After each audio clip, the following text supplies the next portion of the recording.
Hello everyone, this is Defense Politics Asia, and this is the quick update over at the situation of the Kursk front, the Kursk Offensive.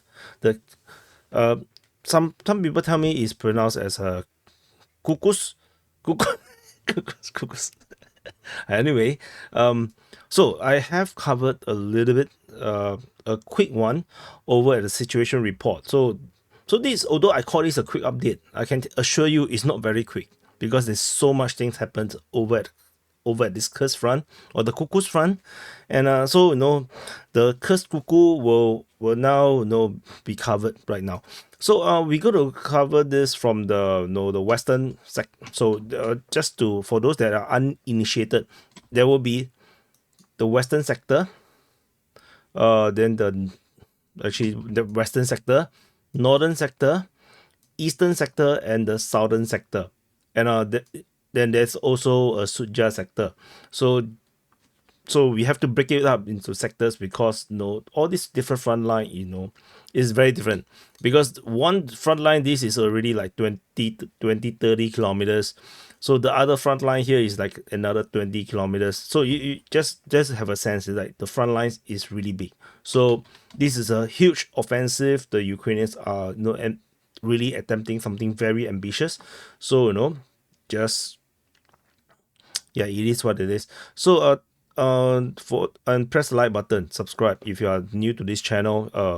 So we're gonna go into super details.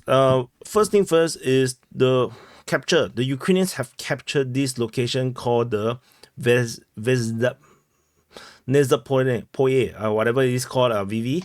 The Ukrainian forces is geolocated right inside, and they have captured this unpronounceable place.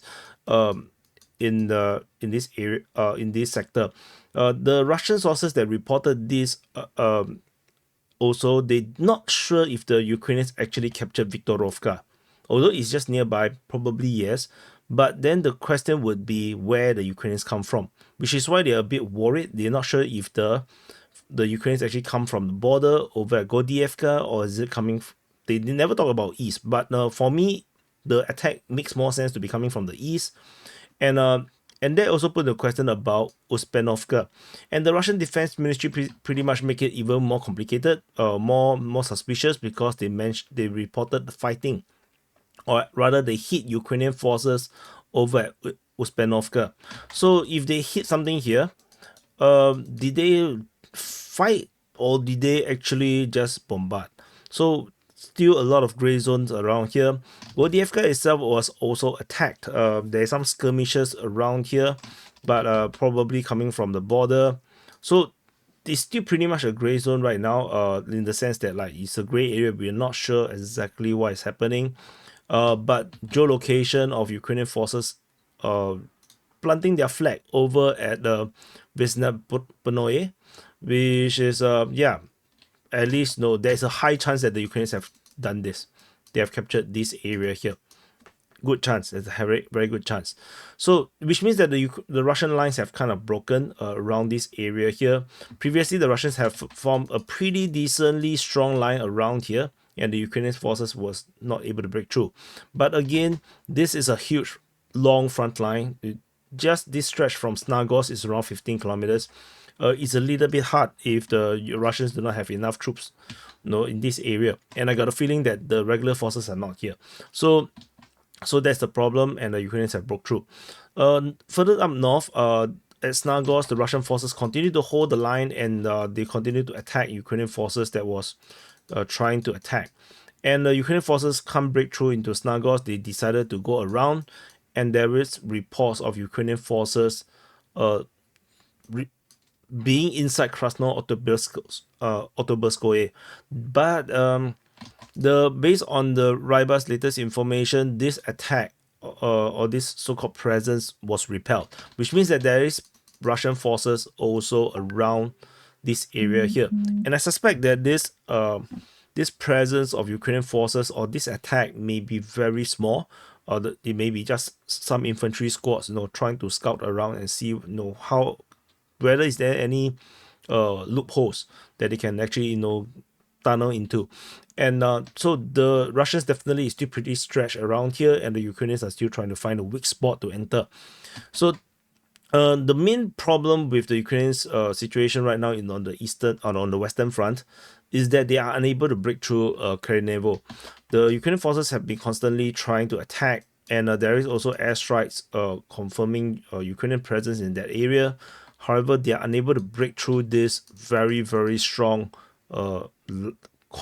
city. The Ukrainians are unable to break it through, which is why they are now trying to find alternative ways. And one of these alternative ways, other than the ones coming from the south, where they are trying to find a way around this Khernevo, is to go from the north. So the Ukrainian forces still are trying to go to the north to in the direction of Topino. However, I don't think the fighting is anywhere near Topino anymore. The last report of fighting is still, they say, north of Khernevo, but they didn't mention Topino. So it could be a case where the Ukrainians try to veer in these directions. But like I said, the Russians are holding the urban regions. They like to they prefer to defend in the urban regions, and they're doing very well there. The Ukrainians are unable to break through, and then and as a result, the Ukrainians did try to attack in other directions. They were reportedly attacking Vetreno, Ogovka, as well as this area. What is this called? Medvievka.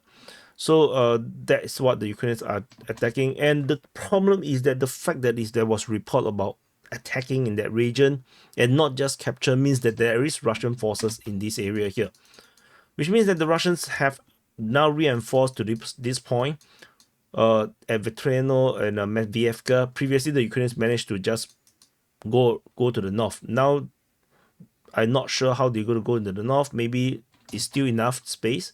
Is there enough space? Less than a kilometer. So no, it is pretty concerning for the Ukrainian presence in the northern area, because they might not be able to retreat or reinforce. So that means the Russian forces have actually starting to go down this line and protect this line here. So like I said before, as the front line get more and more rigid, more and more obvious, it's going to be more and more disadvantageous for the Ukrainians because of the Russian air superiority situation. So that's the situation over on the western part, the western flank. Further away from the western flank, there is a Ukrainian HIMARS strike on the bridge at Glushkovo. They tried to destroy this bridge using HIMARS, but as previously shown by the Ukrainians' attack in other bridges in Crimea, HIMARS is not meant to attack such targets. It didn't work. So they damaged the bridge, but the bridge is still usable. It's basically some of the fencing is broken, but generally the bridge is still operable. So people can still cross the bridge. So it didn't work out. And however, it does not matter. It still triggers the acting governor of the region to announce a mandatory evacuation. So they compulsorily evacuating people from this. They call it a village. So I will call it a town. And one of the concern is because this is very close to the border. So the Ukrainian forces could potentially attack through the border up and then capture this as a second Sudzha. Another problem is the Ukrainians are attacking around Snagos, and this could also potentially be heading towards Glushkovo. So this is getting a bit vulnerable. So for precautionary, the Russian forces have, the Russian government has enforced this withdrawal of evacuation of the civilians. So we go on to the north, the northern sector. So at the northern sector, the Ukrainian forces lines still looks rather stuck. The furthest point they went is this Oshievi Kolodes. Oh my god, I never pronounced this correctly. So might be the spelling, the way they spell it is a bit weird. Oshiev Kolodes. So we have new reports. This fighting reported at Safonovka, Vavrovka, and Sikrilevka. These are all new places. We have never reported fighting in this area before. The furthest point, we just simply say that it's fighting here. So, which means that the Ukrainians actually did not manage to go further, so they are now pushing inwards towards this trio of settlements. However, the fact that again that they are fighting around here means the Russians are here. So the Russians are now holding the line over at Stefanovka, Vavarovka, Skrilevka. They are also holding the line over at Shepetovkovka, Kauchuk, Alexiev, Kiev, as well as Anastasievka. So yeah, all stupid names. So this is the situation. So the Ukrainians are attacking all these various directions, all these different locations. They did previously try to break through, it didn't work out, and the latest geolocations suggest that another armored vehicle got destroyed by the Lancet. So the Ukrainians are really struggling with the Lancets. The East really stopping them from trying to advance further, and so this front line have not exactly changed. So I believe the Ukrainians may have to go in another direction, maybe in the westerly direction than this. But the fact that because they want to break through this place, they try to flank. The flanking didn't work, so this is a problem. Because the Ukrainians have been having all this success in the Kursk offensive because they are able to outflank the Russian forces, but it looks like the Russian regular forces are here. This is getting wrong button. So if this is where the Russians are holding the line, then the Ukrainian forces was trying to do the flanking movement while they are pushing the main force. This didn't work. They'll have to go even further up, and then that will be a problem because this force may be cut off and destroyed. It is possible. So the flanking movement cannot be overly far, because then you are not supporting, you're just stranding yourself in the far reaches, far place to fight. So this is a main problem. Some geolocation of Ukrainian forces, another Lancet hitting or maybe FPV drone hitting armored vehicle just off so roughly, and then another one. So this is particularly interesting because I geolocated this myself. This is actually a Challenger tank. A Challenger MK2 was destroyed at this very location. So and it's destroyed by a Lancet by a single hit. So it looks like Challenger also is vulnerable to the Lancet drone, suicide drone, and it is interesting because this signifies that the Ukrainians reserve may have been deployed. So the initial push, there is no Challenger being reported. Similarly, there is also no Bradleys being reported. Then we actually have reports of Bradley. Let me find, where is it? So according to the information from the Russian Defense Ministry, Bradley's is now fighting and actually get destroyed also over at this Raskaya Konopelka. Oh no, did I locate this in the wrong place? West of Ruskaya Konopelka. Let me find Ruskaya Konopelka. Okay, so that is I put this in the wrong place then. Dun, dun, dun, dun, dun. Let me edit this right now. So there's 14. So what on the west? So this is Ruskaya Konopelka fighting reported at 15:8. Yeah, this is how I do the mapping. In case you do not know, everything is manual. Yep. And this is also why I can tell you exactly what's happening, because I can tell. So the Ukrainian forces is fighting here, and then Bradley's was actually deployed. So then we on the north here we have this is Challenger. So from this information, I would think that the first reserve is now entered into the fray. That means the initial force probably is pretty spent. So because the initial force, what we saw is Soviet era tanks, or no Russian Soviet tanks, and then we saw MRAPs, striker vehicles. So now we are seeing the US and the British armored vehicles. So maybe that's the reserve. So furthermore, the Ukrainians looks very determined to go through this direction,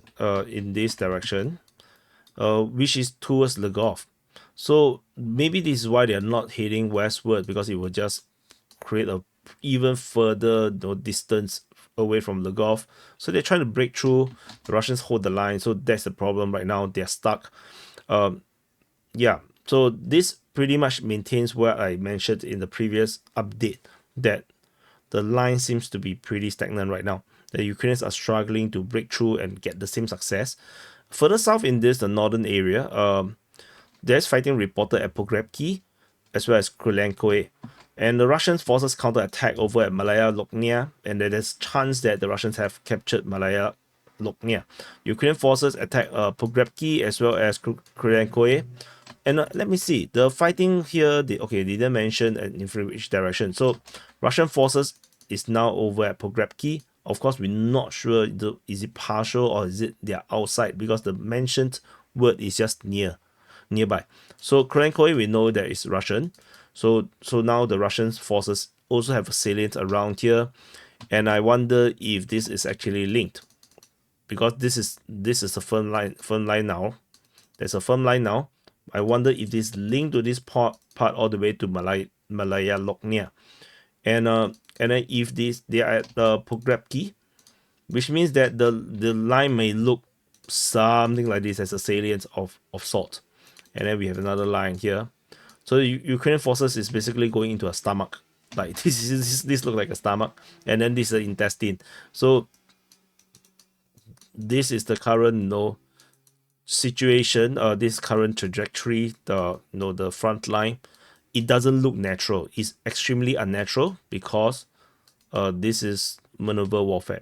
The Russians are being stranded into islands, but then these islands are now linking up. That's a problem. Ukrainian forces cannot get out of the stomach. So anyway, yeah, this is the situation over here. Fighting was reported over at Ruskoye Parashnoye as well as Cherkaskoye Parashnoye. Russian forces counter-attack over at Yuzuni. It may not also be a counter-attack. It could be also just shelling. So, but the reality is that the Russians are in this area. They are in this area. So this is yet another issue. Another island, as you can see. Later I will zoom out. I probably draw everything all over again, and probably you can see better. So that's it from that area. Over at this entire incursion to Bolshoi Sodatskoye, this is gone. There is no longer anything happening around here due to the Russian firm line around here from Roskoye Poroshnoye all the way to Matanovka. However, Ukrainians do have Mikhailovka. And so now we go into the Sudzha sector. In the Sudzha sector, Syrskyi has the commander-in-chief of the Ukrainian armed forces have declared that they have captured Sudzha. So that by the look of it, with the latest information, this seems to be the case right now. And because of Ukrainian presence over at Bodarevka, and this confirmed Ukrainian capture of Bodarevka. And with the Russian Defense Ministry's report of Ukrainian forces sending Bradley vehicles and whatnot heading towards Ruskaya, Konobelka, which also means the Russians are here. The Russians are also previously reported at Ogranom, and they were also previously reported at Dmitrievka. So the Ukrainian forces basically funneled between the 2 points, as I mentioned that they would do, and then now they're trying to hit the rear, and then realize that there's yet another line here. So that's the situation here. But by this look of it, we can actually more or less say that Sudzha is under Ukrainian control, fully captured, maybe. So, but we're not sure, because this area here is not confirmed yet.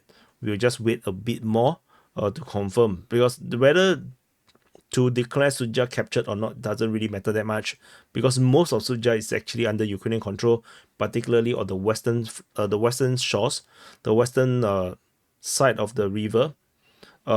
Is firmly under Ukrainian control. So that is already enough space and the urban region for the Ukrainians to actually reinforce, resupply, regroup, and use it as a forward operating position. So that's what it is.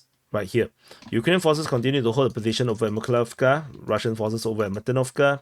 So most likely the line looks like this, tentatively, and the Ukrainians are trying to push in this direction. So yeah, we shall see how this continue to progress as the Ukrainians try to break out of Suja. Whether they can go far, we're not sure. Over in the southern flank, previously the Russians have retaken Giri as well as Ozeki, and then after this, there was a situation of a video footage showing the drone footage showing Ukrainian infantry over at Kamishanoe. And we have never declared this place as captured by the Ukrainian forces. So Ukrainian infantry appearing here does change the map a little bit. But what happened is that the entire squad, I think half a platoon size, went into one building, and that building got destroyed by missile strike. So, and that's the reality of modern warfare. You think that you are very safe, but you are getting surveillance, you are getting tracked, you are followed by a drone, but you don't know. And then you stay in one place, missile strike came, and then all of them got killed. So, as a result, there is some fighting being reported here, but I think this is just a strike that was being attempted on them. And then the Russian Defense Ministry in the latest report say that they have captured Krupets. We have also never mentioned Krupets is captured by the Ukrainian side. But the Russians declared that they have captured Krupets means that Kamishanoe should be also under Russian control right now. So this confirms that the Russians have basically eliminated the Ukrainian presence around here and taken pretty much where we have mapped. And we're also going to invalidate this Ukrainian capture. So this will not be updated in the map because the Russians have taken Krupets. There's no way to go to Kamishanoe. And other than this situation, which means the Russians have taken this area, the Ukrainians are still attacking Boki as well as Ulanok. But so far, no success yet. Seemingly, based on the latest information, the Russians seems to hold the line at this moment.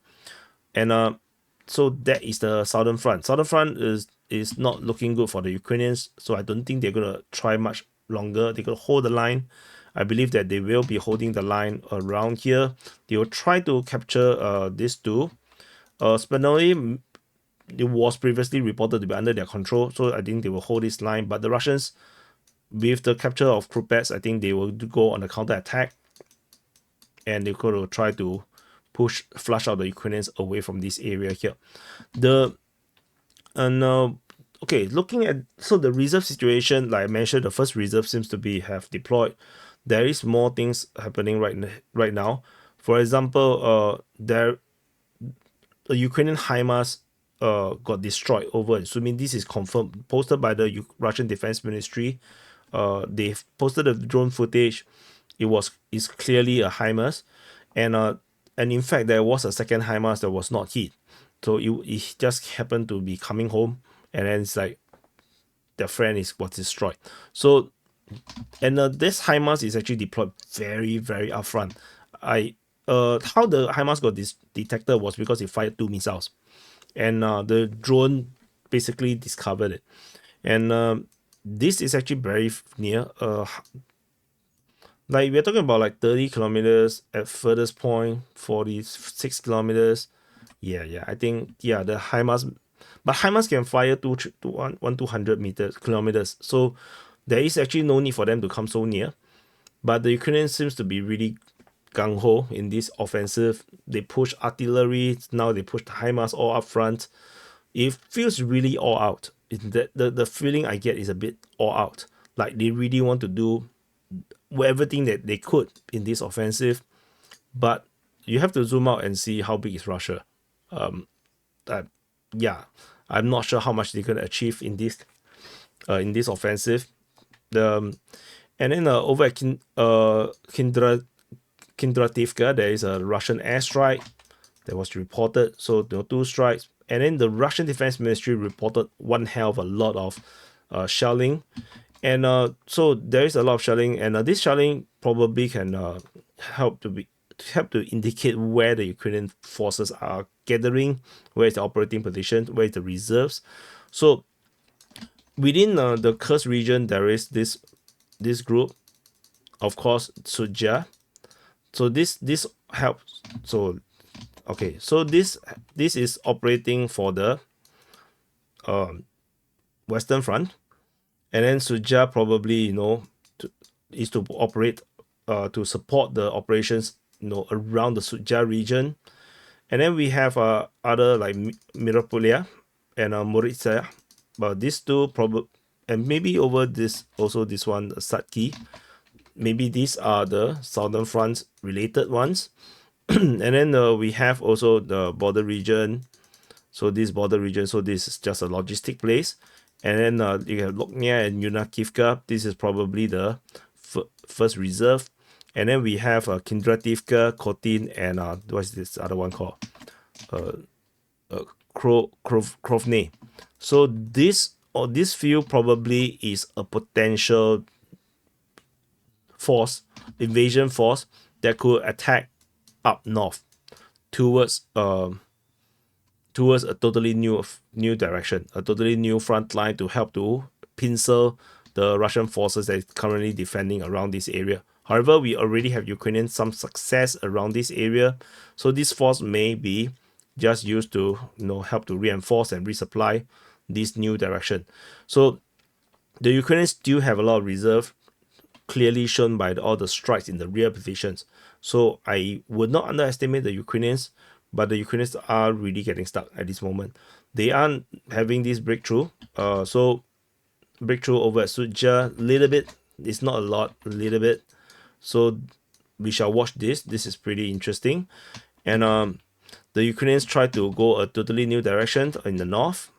I think this is also something worth watching. They try to flank north. However, the flank north may not work out, not necessarily. Over at the Karenevo region, it's interesting to see that the Russians now have a firm line with fighting reported all along this line. So that's interesting to me as well.